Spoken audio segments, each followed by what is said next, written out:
here we are. We're on the Velotric Summit 1 at the Katy Trail.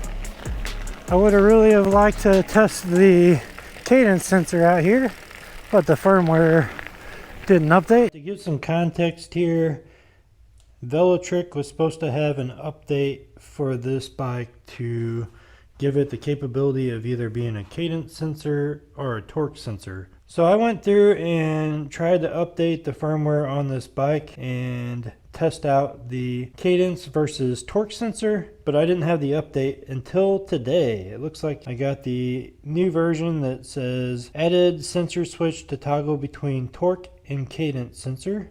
There's an update on the display, controller, and battery. So we're going to go through, update this, and in my next Velotric Summit 1 video, we're going to be testing the cadence versus torque sensor. So make sure you hit that subscribe button, and let's continue on. And I'm going to go ahead and update this firmware real quick. Alright, we've updated the firmware and restarted the app, and we should be connecting here soon. We'll go down here to bike settings, and we should have a new option for sensor switch. There it is.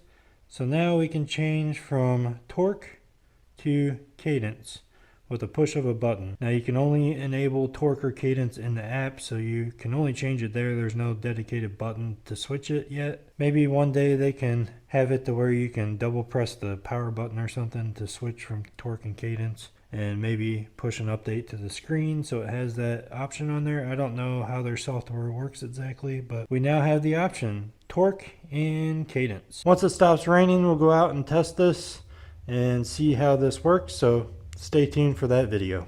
Now we're going to do quite a bit of pedaling today.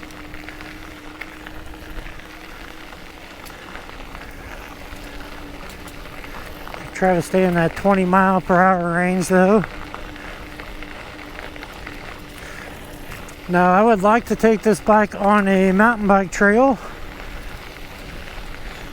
but haven't got a chance to get there yet. And I love the Katy Trail, so honestly this bike is perfect for a lot of scenarios. A gravel trail is one of those scenarios, and I really like the Katy Trail. It's very nice and peaceful. It's a huge trail. It's 200 plus miles long from St. Louis to Kansas City, so it's pretty spread out. Lots of people biking, lots of people walking. Sometimes you'll see one wheels, sometimes you'll see unicycles. Now this is my maiden voyage on the Summit 1. I've had it for a few months, but with the hot temperatures and also being sick, didn't get a chance to get out here yet. But I do lean over quite a bit, so you're going to notice that in this video. You're going to see more of the dash than the trail, but we'll try to fix that as we go.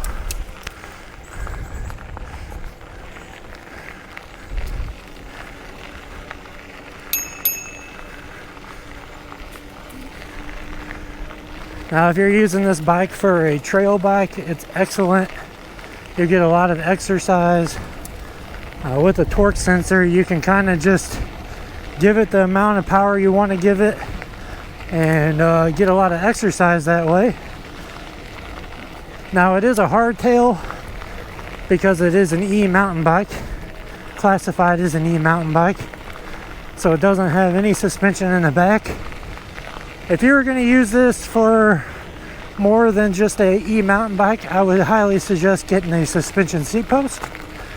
There are many out on the market today, but it definitely would make the ride a lot better. Now you can put a suspension seat post on the Summit 1, but there's just one thing you have to consider, is that because this seat post has a light on the back integrated into the bike, the cable runs down through the seat post. So you're going to have to get a suspension seat post that's hollow. I don't know if there are any. So you may have to reroute this wire and run it down underneath the bike. Or you could reattach this light on the seat and run the cable down through the frame. There are options, but I did want to note that there is a cable that runs through the seat post. We are in boost mode, level 5, and you can see here I'm holding the speed of about 17-18 miles an hour with no issue. If I wanted to go faster, I could. I just got to put a little bit more power into it, and all of a sudden we're up to 24-25 miles an hour pretty easily. But today we're just getting some exercise in. We're going to take it easy. I think I'm going to go about an hour out and an hour back, so we'll see. I got a really late start today because I did forget my helmet in the garage. I was about 20 minutes out and had to turn around because I can't make a YouTube video about electric bikes without wearing a helmet. Just not something I want to promote. No big deal though. It's Saturday. I planned this ride all for today. I wanted to test out the new Young electric bike rack, which is awesome. I really like the way it's built. I think that it holds this bike really well. A lot of people say it's pretty wobbly, but from what I could tell by watching it in the mirror, and we'll be able to see in the 360 footage, but it looked like it held up pretty good, which is great. That's what we want to see. Now we may end up stopping here and taking some pictures, depending on what we see. But I wanted to start here because I figured there would be a whole lot less people here than there is in St. Louis or in St. Charles. So yeah, it's been great. I love going to places that I've never been to before, of course, especially on the KD Trail. So this is about an hour and 20-minute drive or so to get here from my house. So it is pretty far out compared to where I usually start. I do plan to shoot some B-roll of this bike, but it's going to be pretty dirty. You're going to get your bike dirty no matter what. No matter how much you don't want to. It's going to happen, especially when you're on a dusty rail trail like this. It's all gravel. Now this is an excellent trail to ride bikes on because it's flat. Not a lot of hills. This is cool.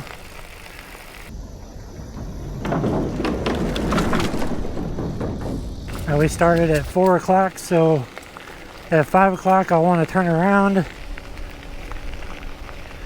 America strong.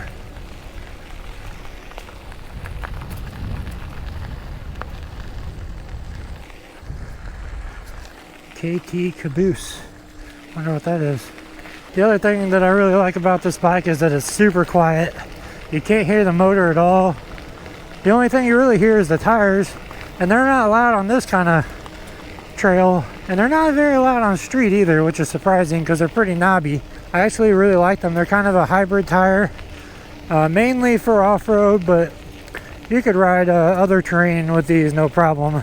And then, like I said, this bike is so stable that you don't really even need to hold on to the handlebars. With gravel, I don't like doing this, but there we go. But super stable. Probably the most stable bike I've ridden in a long time, which is great. This is what you want.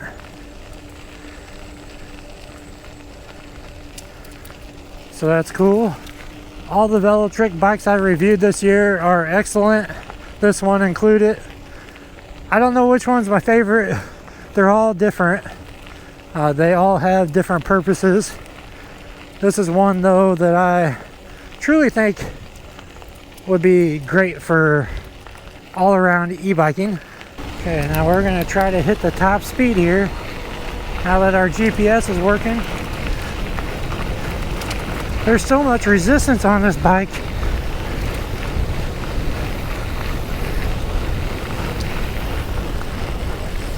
But you can feel the motor cut out at 30. So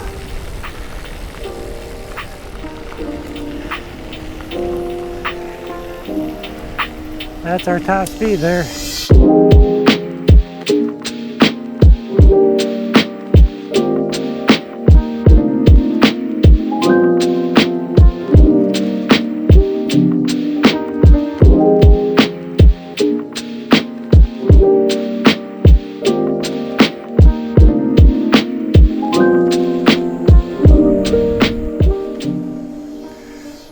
We are going to be testing the hill climbing capabilities of the Summit 1. And this road that I take to do all my hill climbing tests on has a 6, 8, 10, and 12% grade hill. So 4 different hills, various grades, perfect for testing. So we're going to try to go up the hill climbing road, which is right here. It starts out at 6%. I'll tell you each time it changes. And the second one is 8. Right at the beginning here, past this sign, it starts to incline. And we're gonna do this test throttle only. So we'll get a head start here below the bottom of the hill and see if we can make it. Now this has 90 Newton meters of torque.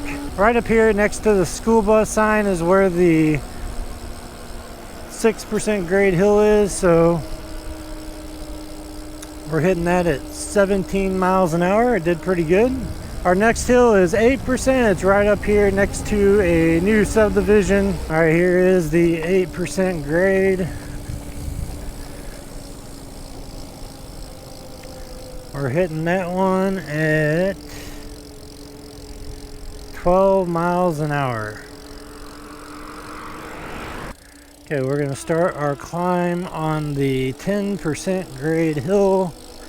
Starts out probably about 4 or 5%, but once we get past this car right here, it starts to get pretty steep. And this is where it's about 8 or 9% all the way up, and there's parts that are 10%. So it's handling this hill really well. We might be graduating to the 12% grade hill today. It's been a while since we've done that. Alright, we're making it up the 10% grade at 11 miles an hour, throttle only. We're on our journey on the 12% grade hill, throttle only. Alright, no more cars behind us. We are on the 12% grade right now, using throttle only.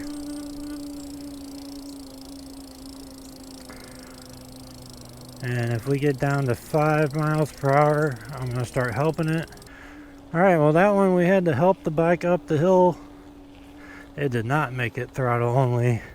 But this is the steepest hill nearby my house.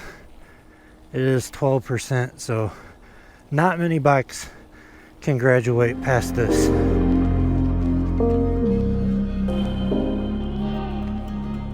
Alright, we have the bike powered on and the Velotric app installed and set up. If this is the first time that you're opening up the app, it's going to ask you to connect your bike and name it and all that. So to do that, you push and hold the M, you go down to connect to app, and then you scan that QR code with your Velotric app to connect your bike to your app. It's fairly easy. Now once you're in the app, you're going to click on either start riding or bike settings. Now if you're not messing with the settings and you're just using the app to keep track of your ride, you can click on start riding. And that's going to show you a map, which I'm going to blur out mine, but it also show you the percentage, what mode you're in, your speed, and then it'll show you on the map like where you're at and where you're going. And then it keeps track of everything. So when you're done, we're going to go ahead and hold the stop. Now it's not going to save this because we didn't do anything. So you can go in and look at your rides by clicking the little profile icon on the top right. And then you're going to have a screen here that says My Rides, and it's going to show you the date and how long your ride was. Now this only keeps track of your rides if you hit the start riding function and use the app. I don't use the app all the time. I have another app that I use that shows the speed for the video, so you guys can see that clearly. But for those that don't record YouTube videos and just want to ride your bike, I think this is a really nice feature, and it can keep track of your rides and your distance and all of that without having to use another app. Now on this screen it does show your battery percentage and your odometer, but that's just kind of the splash screen here, and it shows that you're connected. Also shows you which bike is connected, and you can change it. So if you have multiple bikes, you can go in here and choose another one, and if you're riding that day and you're going to use the app, you have that option. So I can switch to my Discover 1, but my Discover 1 is not powered on. Bike settings. Now this is where all the settings that you can get to from the menu on the bike, they're in this section of the app. So you can choose your riding mode, how bright the screen is if you want it on auto, the speed limit, so you can change the actual speed limit of the bike right in the app. You can change your auto power off. You can turn your auto light on and off. You can limit your throttle or not limit your throttle. Now you have the new option of choosing the sensor switch, which is either torque or cadence. And it tells you what this is and what the differences are between the torque sensor and the cadence sensor. And if you look, almost everything that isn't obvious, but like auto light, if you don't know what that means, you hit this, it'll tell you what it means. It's nice that they have a pretty intuitive app, and the most important thing is you need to have this app to install it and update the firmware. So when you go to firmware, you can always check and see if your firmware is up to date, and it'll let you know if there is an update firmware because it'll show a little dot. So it's nice that they have all that information in there. And if you're not going to be using this bike, or you sell it and you're getting another one, let's say you upgrade to the Summit 2, when that comes out, you can click on unpair, and that will unpair the bike from the app, and you can add a new one. So that's basically how the app works. I didn't demonstrate PAS levels in this video, but if you want to see all 15 PAS levels, go watch my Discover 2 review. It's exactly the same. These two bikes are very similar in pedaling, just different in styling. So the other thing is, when you change the settings on the app, you also change the settings on the bike. So if you hit trail and hit confirm, it's going to change it to trail there. If you change the screen brightness, it's going to change the screen brightness there. So anything that you change on here will automatically reflect on the bike. There might be reasons why you want to change it, like if you're going to let somebody ride it and they're already sitting on the bike, you can go through these different modes with them and let them know what each one means. So I thought that was a handy feature.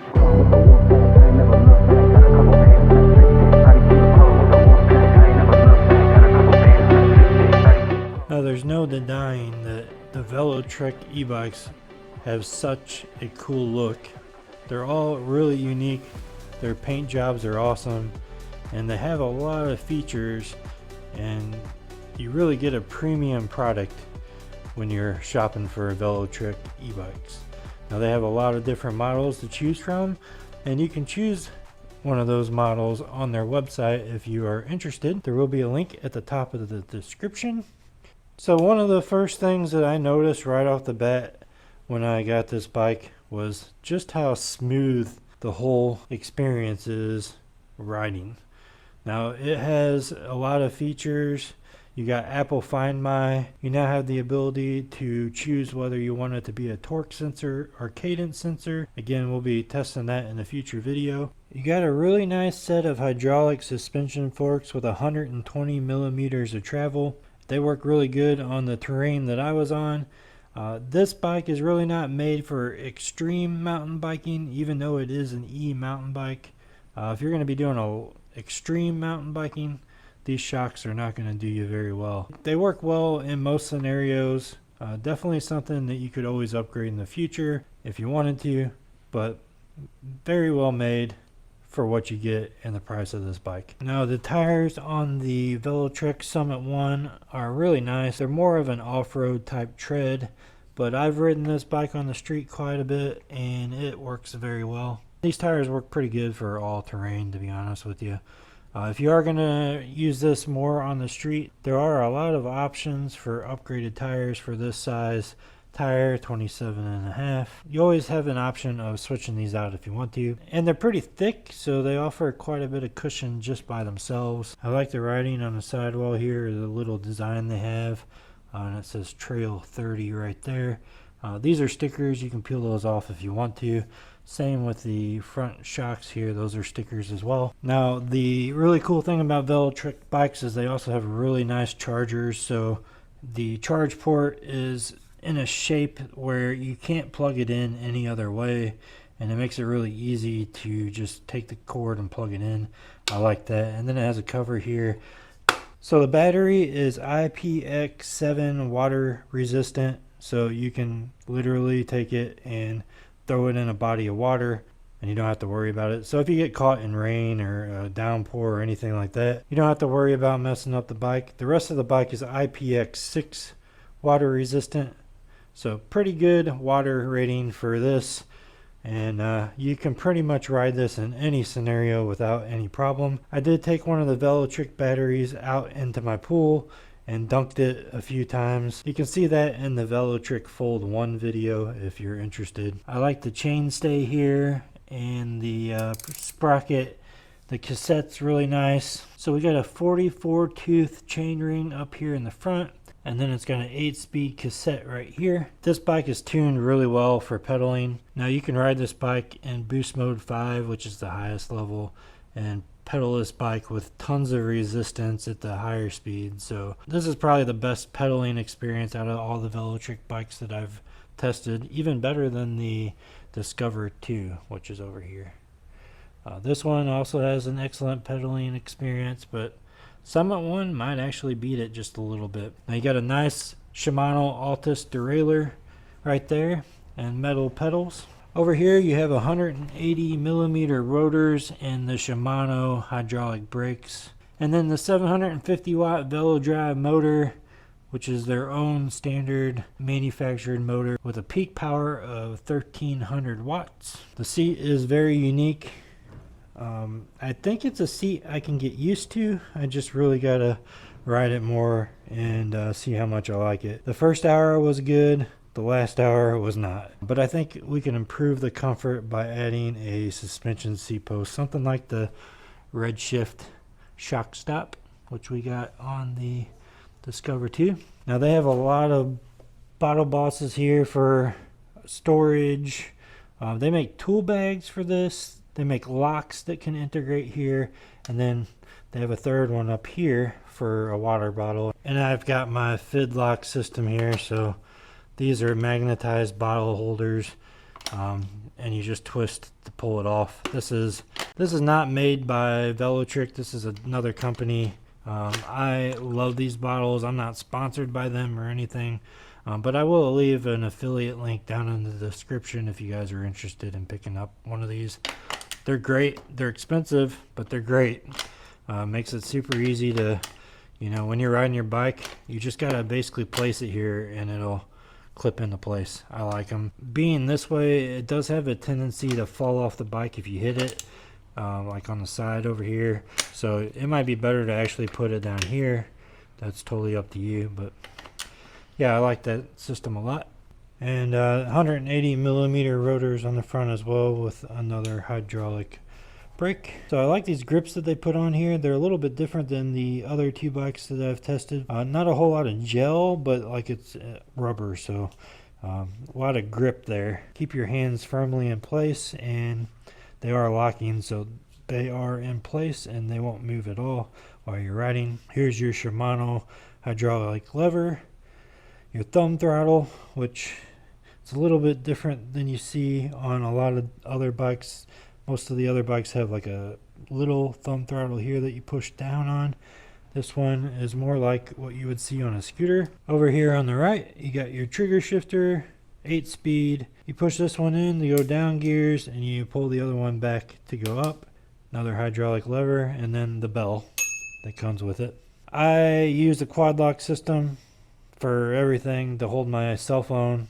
That's what this is, another accessory that I've added. I will be accessorizing this bike here in the near future, so stay tuned, more videos to come as always. I also have a pile of accessories over here for the Discover 2 that we'll be installing very soon. All the bikes from Velotric are UL certified. You have peace of mind to know that everything is safe. The battery has been tested. It's made with quality cells, and you don't have to worry about anything as far as that goes. But always keep in mind that when you charge these batteries, you want to do it in a normal scenario. So you never want to charge these things in extreme conditions. So if it's really cold or really hot outside, bring this battery into your home, let it get the room temperature, and then charge it. And that goes with every e-bike. But given that this is UL certified, it is a excellent thing to have, to know that you have a peace of mind. Now to power on the bike here, you're going to hit the orange button down at the bottom, push that, and then your screen's going to light up. And you can see the display is colored. It's in portrait orientation. It's kind of laid out the same as the Discover 2, just has it's lacking just a few things. So this has 3 different modes. You got Eco, you got Trail, and you got Boost. Now you can change that just by hitting the power button, but you can also change that in the menu. So we're going to go to Boost, level 5, and we're going to see what the top speed is with just throttle.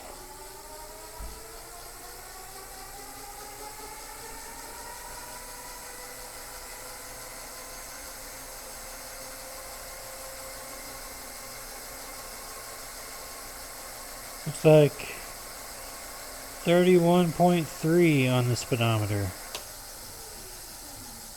So it also shows your percentage for battery life. If you have your headlight on, we have the headlight set for auto, so it'll automatically come on when it gets dark. You got your trip distance and your trip time. You can go through these menus just by hitting the mode button over here. And we also have average speed, max speed, calories burned, and carbon dioxide saved. Also has an odometer and tells you the total time that you've been on the bike or the bike's been powered on. To turn on the headlight when you don't have it in auto mode, you can go over here and push and hold this plus button, and that will turn the headlight on and dim the screen. And you also have walk mode, so if you push and hold minus here, it's going to give you a very slow speed so you can walk with the bike if you were to have to walk up a hill or something like that. Now to get into the menu, you push and hold the M, and there are a lot of options in here just like the Discover 2. It is missing a couple, but I'll go through all of them. The first one, you can reset the trip. They make it really easy to do that. Riding mode is just what I showed you by hitting the power button. Speed limit, you can increase the speed. The max is 28, and you can go all the way down to 12. And you can fine tune it from 12 to 28 to whatever you want the max speed to be. So that's nice and that's easy to do. Screen brightness, you can change that from 1 to 5. Auto power off, you can have it auto power off in 10 minutes, 30 minutes, or 60 minutes. Auto light, so this is if you want your headlight to automatically come on at night.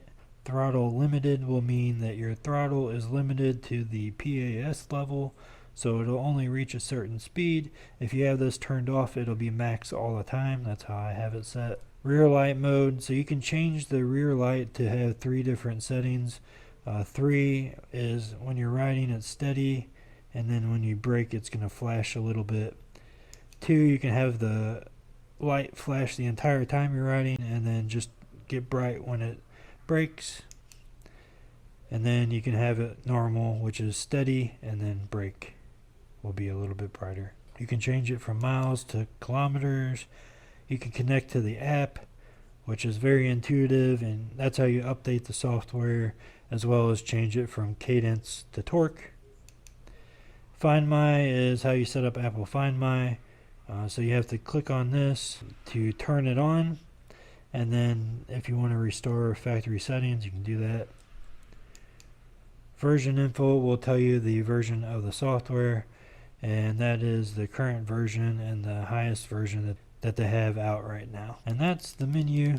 Pretty simple stuff. So the UL certified battery is 14.7 amp hours, which is equivalent to about 705 watt hours. Now you just take your key, which the keyhole is on the other side.